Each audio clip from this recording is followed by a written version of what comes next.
parshat Mishpatim, לרפואת חיים שלמה בן אסתר, שצריך רפואת רחמי שמיים. Dear friends, parshat Mishpatim is our first contact with the precepts and the laws of the Torah. And all the parshanim say, Ve'ele hamishpatim, and these are the precepts. And Rashi included says, what does it mean, and these are? Well, let me put it in my words.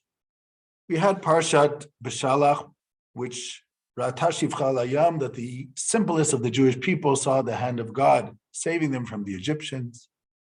And of course, the plagues in Egypt. And then we had parshat Yitro, where God reveals himself to the Jewish people with the Decalogue, what we call the 10 Commandments. And the people say, Na'aseh v'nishma, whatever God said, we will do. But interestingly enough, Moshe in this week's parsha, after he's talking about the Mishpatim, the laws, again, he makes a covenant with the people. And in that covenant, he says to them, will you accept these commandments? And they say, everything that God said, we will do. Because Moshe wanted to be certain that it was not just a philosophical concept at the spur of the moment. Because yes, you have revelation, but you don't know the obligations yet of that revelation. Now that they're starting to understand the obligations, do they also accept the obligations of how to live your life? And the people say yes. Because many people think that religion, belief, is about spirituality, otherworldliness, but what happens in this world is not connected. But in Jewish thought, we see it all connected. There's body and there's soul, and we're a body, we're a soul in a body, and a body in a world. And what we do in the world, the ethical implications of what we do in the world actually is a reminder and an expression of our faith in who we are as human beings. Just like you had the 10 Commandments were on 2 tablets, on the 2 luchot. One of them was between God and man. You shall believe in one God, not believe in idols, not to take God's name in vain, keep the Sabbath. And then the other one was between man and man. Do not murder, do not steal, do not commit adultery, do not bear false testimony. Now, you have 2 tablets. Why are they written on 2 tablets? Well, I think that's obvious. To teach you that they're equal in value. Judaism is not just about believing in God. It's not just about praying. It's not just about eating kosher because God said this is our dietary laws. It's not just about keeping Shabbat because that's going to enrich us spiritually. It's also how you deal with people. Don't bear false testimony, even if you're going to gain benefit. Don't steal. Don't make up for yourself that maybe I can steal now because these guys don't know. If the first set of the commandments, meaning what your faith, what your expression, what your basis is not going to be expressed in your actions in this world, then what was the point? So therefore comes parshat Mishpatim, as it's going to come again in Leviticus chapter 19, when it's going to say, again, these precepts have to be put into practice. Now, sometimes society is such that we think that, as I said, religion is just if you want, the ceremonial, has nothing to do with life. To such an extent that I can tell you in the Jewish context, if you see a person who, let's say, looks very religious because of outside expressions, let's call it that way, the way they dress or way they talk, and then all of a sudden you notice that, I don't know, they're smuggling in cigarettes over the border or whatever. Say, oh, this religious guy, he steals. He's a thief. I saw the way he dealt with his business. This religious guy is a thief. But if you saw the same guy with their religious expressions on the outside, let's say, and you saw him in a non-kosher restaurant eating pork, would you say, hey, that religious guy eats pork? No, you would say, that guy is not religious.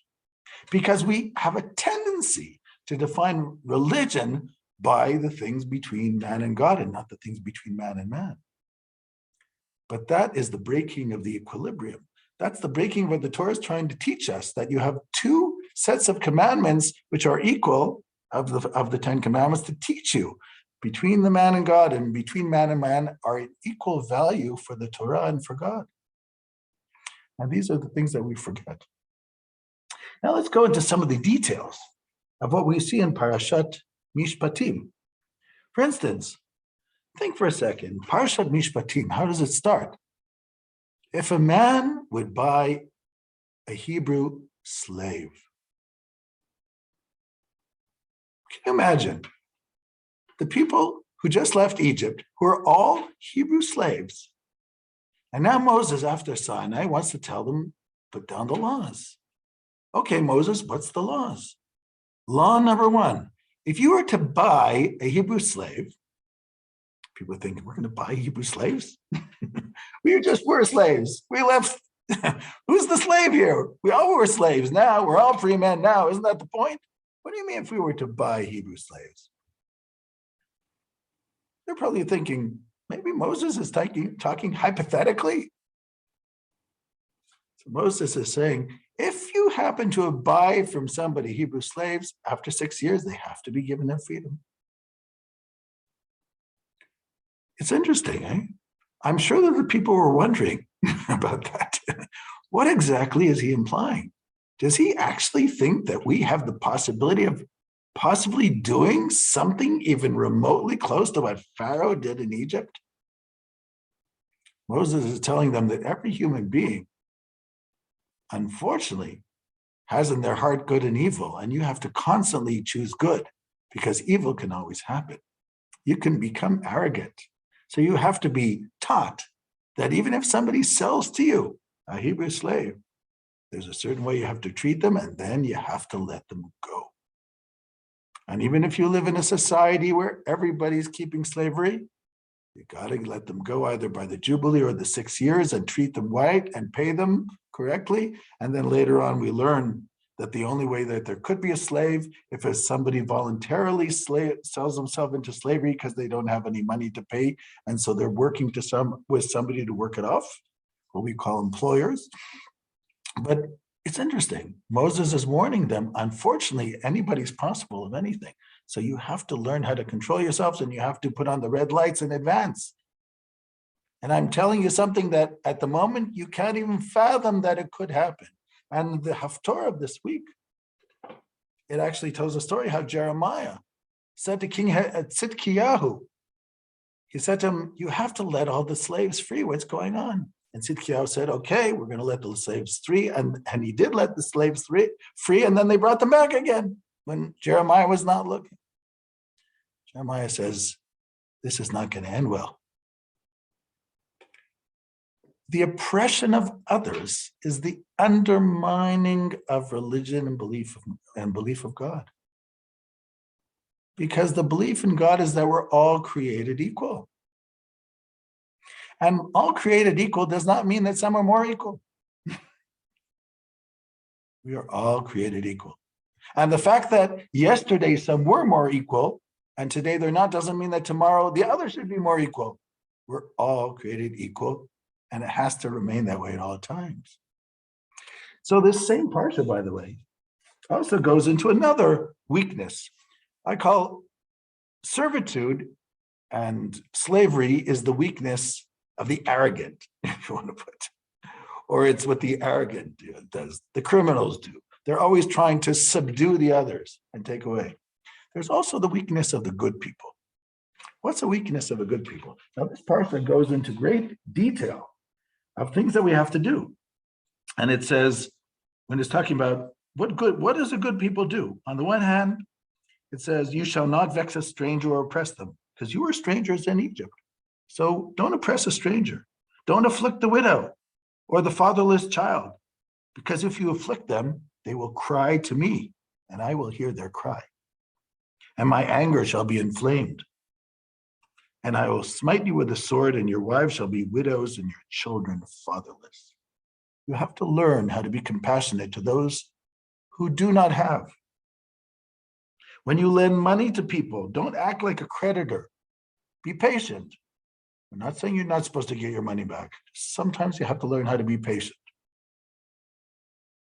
If you took your neighbor's garment for a pledge, you shall deliver it by sundown if that's all they have. Maybe they have to sleep in that garment. They'll give it back to you tomorrow. Because it's the only garment that they have. You shall not revile judges. But then you have something very interesting here, where it also says, you shall not follow the multitude to do evil. If people are doing something, you're wondering, are they doing the right thing? And I'll say, okay, I'll just go along with the majority. No, even if the majority is doing evil and you're wondering maybe they're not doing the right thing, don't do it.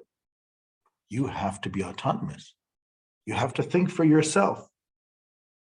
You shall not, and do not pervert righteousness. And then you have a very interesting thing at the end. You shall not even favor a poor man in his cause. What? Before you told me be compassionate to the poor. You said be compassionate to the widow, the father. So I'm not going to favor a poor man in his cause? Here it's talking about in judgment, which means in a court of law. So the Torah is also saying, you want people to be compassionate. You want people to always be easygoing and work with silk gloves when you are dealing with poor people. Even if you're a creditor and they owe you money, do it in a way which shows compassion. We're not saying to give up the money, but do it in a way which shows compassion. Help them out in a sense that maybe they can pay you off over a certain amount of time, but don't teach them that they can always get away with things, because you're not going to help them in life that way. But yes, be easygoing with them. On the other hand, if there is a court case and the judge is going to say, you know, that guy's poor, what does the other guy need the money for? I'll just pretend that he's correct. You don't do that. You don't help people by helping them being a criminal by pretending that the law is different than it is, because that is going to undermine society. This is, I understand, a point that for many people who have a big heart, they don't understand how dangerous it is when you start switching laws, even if it's just a one-time case in a court of law, when you're undermining things. We're not talking about being compassionate in the way the law has to be fulfilled in the execution of the law. But if this person's wrong, they're wrong.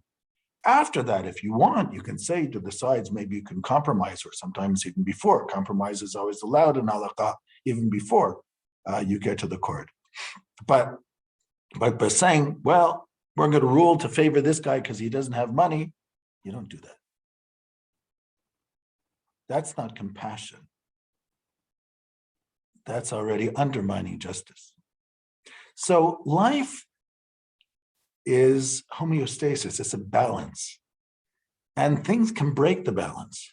Yes, we always want to be friendly with the ones who are the naive ones, the ones who are being taken advantage of. I'm very happy that my friends are the ones who are the ones that others take advantage of them, not that they're the ones who take advantage of others. But on the other hand, we also understand that when it comes to justice and the system, it's very important that the system be balanced.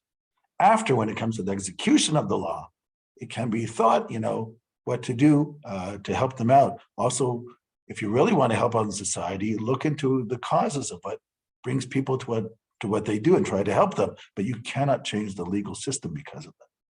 So these are things to think about when we think about the laws. But the basic idea I want to say today, that basically from a Jewish point of view, belief has to make its way into action. And just to end off with the Abraham Ibn Ezra in the 11th century said, why in the 10 Commandments, if you notice how it goes, on tablet number 1, between man and God, it starts with belief in God and the prohibition of idols, which is something in thought. Then it goes to you shall not take God's name in vain. That's speech. And then it goes that you have to keep the Sabbath and honor your parents in action. So Ibn Ezra says it's to teach you that with issues between man and God, yes, it starts in thought, but it has to manifest itself in speech and even manifest itself in action in the end of the day. Shalom, shalom.